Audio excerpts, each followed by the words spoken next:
Good evening all of you. हम लोग आज आगे बढ़ेंगे अपने नेक्स्ट टॉपिक के ऊपर और हमारा नेक्स्ट टॉपिक है एचसीएफ एंड एलसीएम। अब ये जो टॉपिक है हमारा एचसीएफ एंड एलसीएम, इसके अंदर बेसिकली चार टाइप के क्वेश्चंस होते हैं। पहला होता है questions related to the formula HCF into LCM is equals to product of two numbers. दूसरा होता है एचसीएफ एंड एलसीएम निकालने वाले क्वेश्चंस जो कि नंबर से रिलेटेड होते हैं। तीसरा होता है एचसीएफ एंड एलसीएम निकालने वाले क्वेश्चन रिलेटेड टू पॉलिनोमियल्स। और सबसे लास्ट में इनका एप्लीकेशन होता है जिसको हम लोग मिसलेनियस भी बोल सकते हैं या application to real life problems भी बोल सकते हैं। तुम्हारे पेपर में चाहे वो सीडीएस का हो, एफकेट का हो, सीसेट का हो, तो उसमें एचसीएफ एंड एलसीएम एक इंटीग्रल पार्ट होता है जो कि नंबर सिस्टम के अंदर ही कवर होता है। तो ये नंबर और सिस्टम के अंदर आने वाला लास्ट टॉपिक है। तो हम लोग आज डिस्कस करने वाले हैं एचसीएफ एंड एलसीएम के बारे में। तो सबसे पहले इसके बेसिक्स से स्टार्ट करते हैं। ये तो हो गया कि इसके अंदर में कंटेंट क्या क्या है, बट इसके अंदर क्या क्या बातें हम लोग सीखेंगे, कैसे प्रोसीड करना है, उसके बारे में बात करेंगे। तो सबसे पहले स्टार्ट करते हैं एचसीएफ एंड एलसीएम के कंसेप्ट से। तो अगर मान लो हमें किसी भी दो नंबर का एचसीएफ और एलसीएम निकालना है तो उसके लिए क्या करना है, एचसीएफ एंड एलसीएम। तो सबसे पहले तो एचसीएफ के बारे में बात कर लेते हैं। एचसीएफ का अदर नेम होता है जीसीडी, हाईएस्ट कॉमन फैक्टर इसको कहते हैं, या फिर इसका दूसरा नाम होता है ग्रेटेस्ट कॉमन डिविजर। फैक्टर और डिविजर वर्ड एक ही है, तो हम लोग को एचसीएफ के अंदर में फैक्टर के बारे में पता होना जरूरी है। अब जैसे मान लो हमारे पास में नंबर्स हैं 12, 24 एंड 48। तो अगर मैं इनके फैक्टर्स लिखता हूँ तो 12 के फैक्टर्स हैं 1, 2, 3, 4, 6 एंड 12। 24 के फैक्टर्स हैं 1, 2, 3, 4, 8, 12 एंड 24। 48 के फैक्टर्स हैं 1, 2, अच्छा इसमें एक 6 भी है, 1, 2, 3, 4, 6, 8, 12, 24 एंड 48। तो अब अगर हम लोग ये देखें कि वो कौन सा फैक्टर है जो हाईएस्ट है और तीनों में कॉमन है, तो तुम्हें वो साफ दिख रहा होगा। जो हाईएस्ट है तीनों में और जो कॉमन है वो 12 है। तो this method of finding HCF is known as factorisation method. इसमें हमने क्या किया, फैक्टर लिखा, डेफिनेशन के हिसाब से इसको फाइंड आउट कर लिया। एक दूसरा तरीका भी होता है, उसके लिए मैं थोड़ा सा नंबर चेंज कर देता हूँ। नंबर चेंज करके करेंगे तो ज़्यादा ईजी रहेगा। जैसे मान लो अब मैंने नंबर्स ले लिया है सेकेंड मेथड के लिए, प्राइम फैक्टराइजेशन मेथड। कई बार पेपर में तुम्हारे क्वेश्चन आते हैं जिसमें एचसीएफ निकालने के लिए वो प्राइम फैक्टराइजेशन मेथड को यूज़ करने के लिए कहता है। तो ऐसा तो नहीं है ज़रूरी, बट कुछ क्वेश्चन ऐसे होते हैं जहाँ पे वो तुमको प्राइम फैक्टर्स के फॉर्म में दे देगा। मैं यहाँ पे नंबर ले रहा हूँ 12, 24 एंड 36। अब 12 को तुम ब्रेक करोगे तो you can write it as 2 square into 3, या जिसको हम लिख सकते हैं 2 इंटू 2 इंटू 3। 24 की ब्रेकिंग हो जाएगी 2 क्यूब इंटू 3, जिसको हम लोग लिख सकते हैं 2 इंटू 2 इंटू 2 इंटू 3। और 36 हो गया 2 स्क्वायर इंटू 3 स्क्वायर, मतलब 2 इंटू 2 इंटू 3 इंटू 3। तो एचसीएफ जब तुम निकाल रहे हो तो तुम्हें ये देखना है कि जो भी नंबर तुम अभी अंडरलाइन करोगे वो तीनों में होना चाहिए। तो यहाँ देखो 2 एक आ गया जो कि तीनों में है, तो इसको एक बार लिख दिया। फिर एक और 2 आ गया जो तीनों में है, एक बार और लिख दिया। अच्छा, उसके बाद 3 मिलेगा जो कि तीनों में है, इसको लिख दिया। तो ये तुम्हारा आंसर आ गया 12। तो ये एक और मेथड हो गया। लेकिन ये नंबर्स को तुम इजीली इसलिए कर ले रहे हो क्योंकि तुम इसको ब्रेक कर पा रहे हो। तुम्हारे पेपर में कई बार ऐसी सिचुएशन भी आ जाते हैं जहाँ पे तुम्हारा नंबर पकड़ में नहीं आता है। तब हमारे पास में एक यूनिवर्सल मेथड होता है जिसको हम लोग कहते हैं लॉन्ग डिवीज़न मेथड।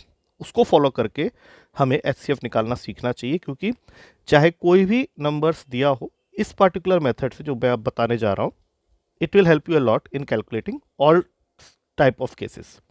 तो इसमें तुम्हें क्या करना है, थर्ड मेथड जिसको हम लोग बोलते हैं long division method. Long division method खासकर उन क्वेश्चंस के लिए यूज़ करना जहाँ पे तुम्हें नंबर समझ में नहीं आ रहा है कि वो कॉमन फैक्टर उसके हैं भी या नहीं है। जैसे मैं एक एग्जांपल यहाँ पे ले लेता हूँ, 111, 148 एंड 185। अब अगर ध्यान से देखा जाए तो इतनी जल्दी हमें समझ में नहीं आएगा कि कौन सा नंबर है जो इन तीनों को कट करता है। तो यहाँ पे लॉन्ग डिवीजन मेथड हमें ये कहता है कि कोई भी दो नंबर इसमें से पकड़ लो, सपोज कर लो फर्स्ट एंड सेकंड, इन दोनों को पकड़ के आपस में डिवाइड कर दो। तो जब ये डिवाइड होंगे तो ये होंगे नहीं डिवाइड, 37 बच जाएगा। अब इस 37 को 111 से डिवाइड करो तो ये इसको 3 से कैंसिल कर देगा। तो ये जो नंबर आया है 37, ये एचसीएफ का काम कर सकता है अगर ये 37 के टेबल में 185 आता हो। तो 37 के टेबल में 185 आता है 5 के टेबल में, तो सीधी सी बात है कि जो नंबर तुम ढूंढ रहे थे जिसको तुम एचसीएफ मान सकते हो वो है 37। आई होप मैंने तुम लोग को 3 मेथड यहाँ पे एचसीएफ निकालने के लिए बताए हैं जो कि इस चैप्टर का बेसिक्स के अंदर आता है। अब इसी तरह से हम लोग सीखेंगे कि किस तरह से एलसीएम निकाले जाते हैं, ताकि इस चैप्टर का जो एक बेस है वो तुम्हारा बन जाए। तो फिर हम लोग उसके अंदर में टाइप ऑफ जो 4 केसेस मैंने बताए थे उसके अंदर एंट्री कर सकते हैं। तो अगला केस होगा हमारा एलसीएम कैसे निकालते हैं। तो let's move to LCM part. I hope HCF निकालना सबको समझ में आ गया। अब एलसीएम की तरफ मूव करते हैं। तो एलसीएम का फुल फॉर्म होता है लीस्ट कॉमन मल्टीपल। अब लीस्ट कॉमन मल्टीपल, यहाँ पे वर्ड आ गया मल्टीपल। जैसे मान लो मैं तुम्हें कोई नंबर देता हूँ 6, में बोलता हूँ इसके फैक्टर्स लिखो। अगर तुम फैक्टर्स लिख रहे हो तो कुछ देर के बाद तुम रुक जाओगे, जैसे 1 2 3 एंड 6 ये हैं इसके फैक्टर्स। लेकिन अगर तुमको बोला जाए कि 6 के मल्टीपल्स लिखो तो 6 के मल्टीपल्स ख़त्म नहीं होते। एक तरह से 6 का टेबल होता है जो कि हमने बचपन में तो याद किया था 10 तक, लेकिन ऐसा ज़रूरी नहीं कि 10 के बाद नहीं आता, तुम इसके आगे लिख सकते हो 66 72। तो ये अनएंडिंग है। तो अभी तुमको क्या होगा कि जिस तरह से 3 नंबर्स देके वो तुमसे एचसीएफ पूछ रहा था, अभी 3 नंबर्स देख के वो तुमसे एलसीएम पूछेगा। सपोज कर लेते हैं 3 नंबर है 24, 36 एंड 48। तो जो सबसे पहला मेथड है वो वही है प्राइम फैक्टराइजेशन मेथड। उसमें तुमको क्या करना है, सबके फैक्टर्स लिखने हैं। जैसे यहाँ पे 2 cube into 3, 2 into 2 into 2 into 3। उसके बाद आ गया 36, 2 स्क्वायर इंटू 3 स्क्वायर, इसको लिखोगे 2 इंटू 2 इंटू 3 इंटू 3। फिर आ गया 48, इसको लिखने वाले हो 2 to the power of 4 into 3, मतलब 2 into 2 into 2 into 2 into 3। LCM और एचसीएफ में फ़र्क सिर्फ इतना है कि एलसीएम निकालते समय तुमको एचसीएफ से होके जाना पड़ेगा। जैसे अभी तुम पहले एचसीएफ ही निकाल लो, तो आ गया एक 2 आ गया, फिर एक और 2 आ गया, अब और 2 कॉमन नहीं दिख रहा, एक 3 आ गया। अब जो नंबर बच गए, अब देखो जहाँ जहाँ पे तुमने डैश नहीं मारा है वो कौन कौन से, एक ये 2 है, एक ये 3 है और ये 2 2 है।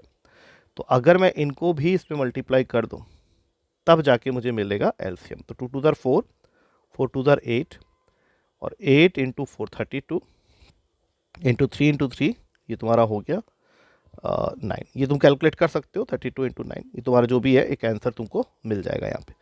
लेकिन इसमें तुमको देख सकते हो काफ़ी टाइम लग रहा है। तो इसका जो सेकेंड मेथड है जो कि हम लोग आज भी फॉलो करते हैं, दैट इज कॉल्ड, अब ये होता है इस तरह से 24, 36, 48, इनको लिख लिया। अब स्टार्ट करो इसको प्राइम फैक्टर से डिवाइड करना। 2 के टेबल में स्टार्ट करते हैं, 12, 18, 24, फिर 2 से काटा 6, 9, 12, फिर 2 से काट लो 3, 9, 6, फिर 3 से काट लो 1, 3, 2। बस अब यहाँ पे तुम रुक सकते हो, क्योंकि तुमको देखना है कि जब तुम्हारा फाइनल स्टेप हो जाए तो यहाँ तीनों नंबर्स जो है या चारों नंबर्स अगर हुए तो 1 1 1 हो जाने चाहिए। अभी सबको मल्टीप्लाई कर दो, तो ये बन गया 2 इंटू 2 इंटू 4 इंटू 2 8, 8 इंटू 2 16 और ये 9, तो ये बन रहा है तुम्हारा 144। तो 144 तुम्हारा आ गया एलसीएम। अब इसी में जो तीसरा मेथड है जिसको तुम कह सकते हो कि it is the best method, वो मैं बताने जा रहा हूँ, उसको थोड़ा ध्यान से देखना। वो एक तरह से एक शॉर्टकट होगा। जैसे मान लो 24 है, 36 है, 48, तुमको बोला जा रहा है क्वेश्चन में कि इसका एलसीएम निकालो। तो इन सब में से जो सबसे बड़ा नंबर है उसको पहले पकड़ लो 48 और इसका टेबल लिखना स्टार्ट करो। अब देखो 48 के टेबल में पहला नंबर 48 है। अब तुमको ये देखना है कि जो पहला नंबर है 48 क्या वो 24 और 36 के टेबल में भी आता है। तो 24 के टेबल में तो आता है, 36 के टेबल में नहीं आता है, तो इसका मतलब है कि 48 तुम्हारा एलसीएम नहीं होगा। अगला नंबर 48 के टेबल में है 96, अगेन 24 के टेबल में आता है, 36 के टेबल में नहीं आता है। अब जैसे ही तुम तीसरा नंबर लिखोगे दैट इज़ 144। वो 24 के टेबल में भी आता है, 36 के टेबल में भी आता है। तो 144 will now become your LCM. तो इसमें एक ही प्रॉब्लम है कि हो सकता है कि तुम्हारा वो जो नंबर अभी तुमने निकाला 144 वो थोड़ी देर के बाद आए। अभी जैसे 3 बार में आ गया, 4 बार में भी आ सकता है, 5 बार में भी आ सकता है, 10 बार में भी आ सकता है। तो बस उस समय ये मेथड थोड़ा सा फेल मार जाता है, तब तुमको लगता है कि जो प्रीवियस वाला मेथड मैंने बताया था उससे ही जल्दी हो सकता है। तो ये तुम्हारे ऊपर डिपेंड करता है कि which method you are going to follow to calculate the LCM part. अब इस पर्टिकुलर वीडियो में मैंने तुम लोग को समझा दिया है बेसिक्स कि एचसीएफ और एलसीएम होता क्या है और उसको निकालते कैसे। अब हमारा जो नेक्स्ट वीडियो बनेगा इसके ऊपर में, that will be dealing with all those 4 type of questions. 1 by 1 मैं एक एक करके वीडियो डालूंगा जिसमें मैं तुम लोग को बताऊंगा कि किस तरह के क्वेश्चंस आते हैं। ठीक है, आज के वीडियो के लिए इतना ही। अगर समझ में आ गया है सब कुछ तो ज़रूर कमेंट करके बताना कि is it clear to all of you. Thank you to all of you. Next video में मिलते हैं।